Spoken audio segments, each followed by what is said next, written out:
নমস্কার বন্ধুরা, রাজকন্যা রান্নাঘরে আপনাদের সবাইকে স্বাগত। আজকে আমি আরেকটি রেসিপি আপনাদের সঙ্গে শেয়ার করব। সেটি হলো কচুরলতি রেসিপি। আর রেসিপিটি বানানো খুবই সহজ আর খেতে তো খুবই সুস্বাদু হয়। তো আপনারা শুরু থেকে শেষ অবধি ভিডিওটি দেখতে থাকুন, আশা করি আপনাদের ভালো লাগবে। এই কচুরলতি কাটতে অনেক সময় লাগে, সেজন্য আমি আগে থেকে কচুরলতিগুলো কেটে নিয়েছি। এই যে উপরের আঁশগুলো ছাড়িয়ে টুকরো টুকরো করে রেখেছি কেটে। তো এই রান্নায় বিশেষ কিছু মশলার দরকার হবে না। কয়েকটা রসুন আমি থেতো করে নেব।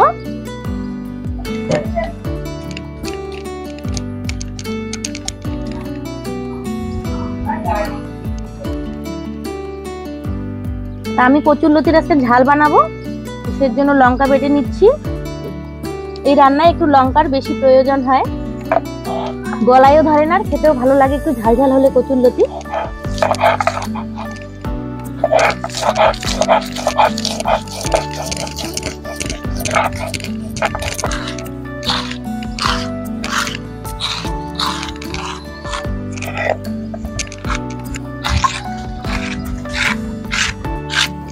এখন 1 চামচ সাদা সর্ষে আর পোস্ত দানা 1 চামচ একসঙ্গে বেটে নেব।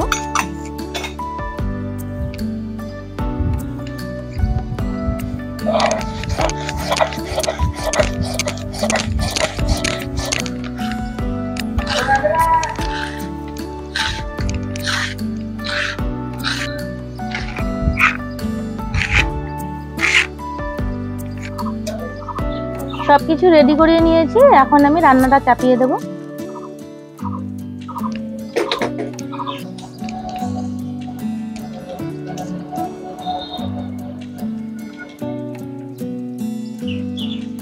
কচুরলতিগুলো এখন আমি একটু ভাপিয়ে নেব।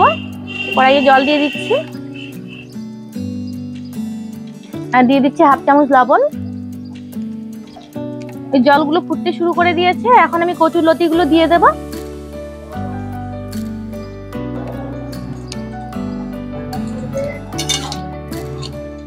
এখন ঢেকে দিয়ে 2-3 মিনিটের মতো জাল দেব। বেশি সেদ্ধ করা যাবে না কচুরলতিগুলো, নয়তো রান্নার সময় গলে যাবে। 2-3 মিনিটের মতো হয়ে গেছে। যে কচুরলতাগুলো আমার 80% মতো সেদ্ধ হয়ে গেছে, এখন নামিয়ে নেব।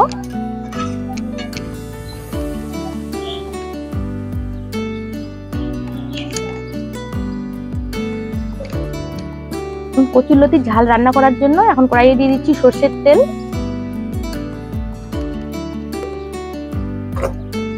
এই রান্নায় একটু তেলটা বেশি প্রয়োজন হয়, তাই একটু বেশি করে দিলাম সরষের তেল। এখন ফোড়নে দিয়ে দিচ্ছি কালো জিরে আর থেতো করে রাখা রসুন।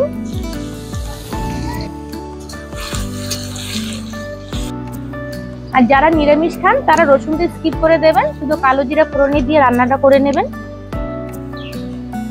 তো রসুনগুলো কাঁচা গন্ধ চলে গেছে, এখন আমি কচুরলতিগুলো দিয়ে দেব।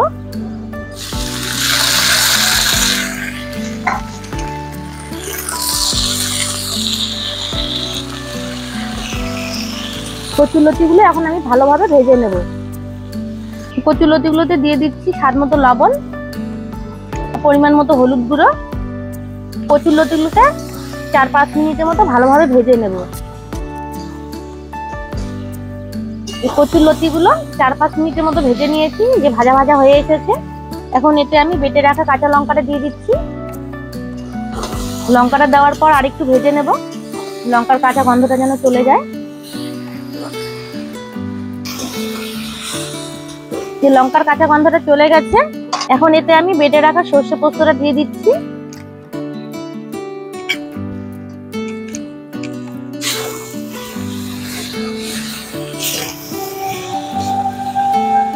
সর্ষে পোস্ত দিয়ে আরেকটু ভেজে নেব।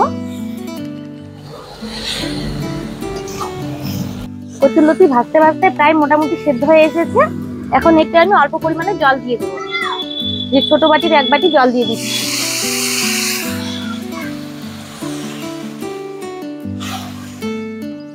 কচুরলতি খুব তাড়াতাড়ি সেদ্ধ হয়ে যায়, তো বেশি জলের প্রয়োজন হবে না।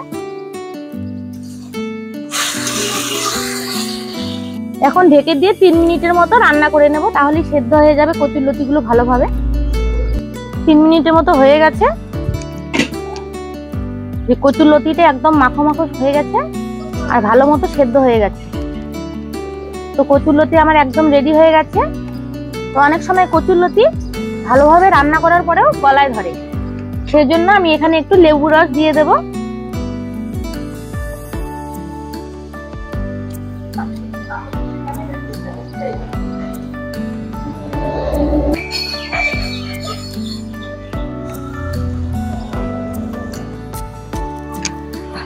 এখন ভালোভাবে মিশিয়ে নেব লেবু রসটা।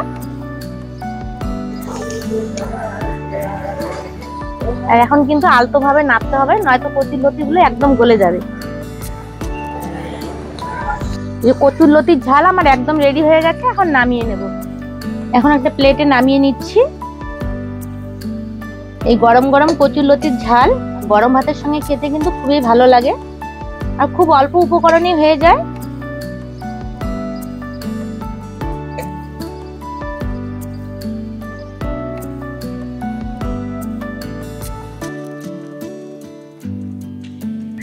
তো বন্ধুরা, আপনারাও এভাবে বাড়িতে কচুরলতির রেসিপি বানিয়ে খাবেন। খুবই সাধারণ একটা রেসিপি, খেতে অসাধারণ লাগে। তো আজকের রেসিপিটি আশা করি আপনাদের ভালো লেগেছে। ভালো লেগে থাকলে ভিডিওটিতে লাইক করে দেবেন, শেয়ার করে দেবেন।